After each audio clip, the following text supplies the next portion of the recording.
Hi అండి. మనం ఈరోజు టమాటా పచ్చడి ఒక నెల రోజుల వరకు నిల్వ ఉండే పచ్చడి పెట్టుకుందామండి. చాలా ఈజీ మెథడ్లో, చాలా ఈజీగా, చాలా టేస్టీగా. ఓకే, నేను టమాటా ముక్కలు ఒక కిలో తీసుకున్నానండి. కిలో తీసుకొని ఇలా చిన్నగా ముక్కలుగా కట్ చేసేసి ముందు వీటిని ఉడికించుకోవాలి, మంచిగా నీరంతా వెళ్ళేలాగా. ఇందులో కాస్త పసుపు, కొంచెం పసుపు, ఒక 50 గ్రాములు చింతపండు, ఒక 50 గ్రాములు చింతపండు వేసుకోవాలి. ఇప్పుడు ఇవి మెత్తగా ఉడికేలాగా చూసుకుంటే బాగుంటుంది.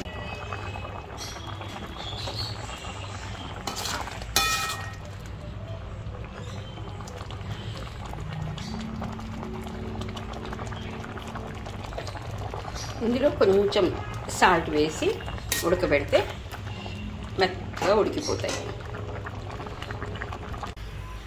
ఉడికించి తీసి పక్కకు పెట్టుకున్నాం కదండి టమాటాలు. ఇప్పుడు ఇందులో ఒక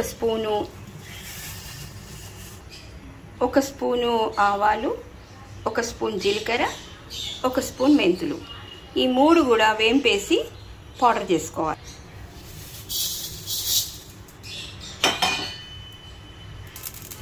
ఇలా చిటపట్లాడేలాగా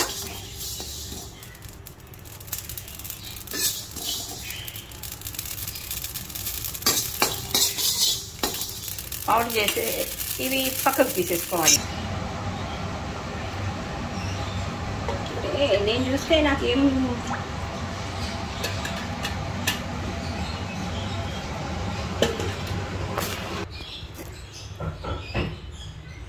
ఇందులో ఒక 3 పావులు అంటే ఒక 150 గ్రామ్స్ ఆయిల్ పోసేసుకుంటే బాగుంటుంది.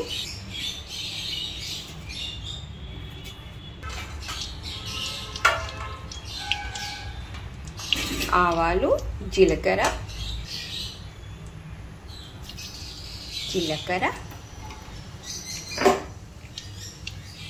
కొంచెం మినప్పప్పు, ఒక 2 ఎండుమిరపకాయలు, కరివేపాకు, ఒక 2 రెమ్మలు కరివేపాకు వేసుకొని, వెల్లిపాయలు పక్క కొంచెం దంచుకొని వెల్లిపాయలు వేస్తే, పసుపు, ఈ పోపులోనే 50 గ్రాముల కారం పొడి, ఒక కిలోకి 50 గ్రాములు సరిపోతుంది. కొంచెం నూనె చల్లగా అయిపోయాక ఇందులోనే ఉప్పు, మనము దంచి పెట్టుకున్న గ్రైండర్ చేసి పెట్టుకున్న జీలకర్ర, మెంతులు, ఆవాల పౌడర్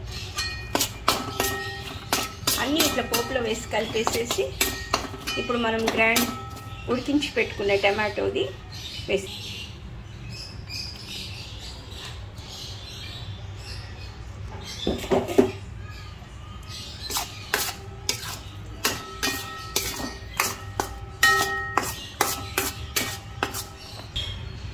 ఎంతో ఈజీగా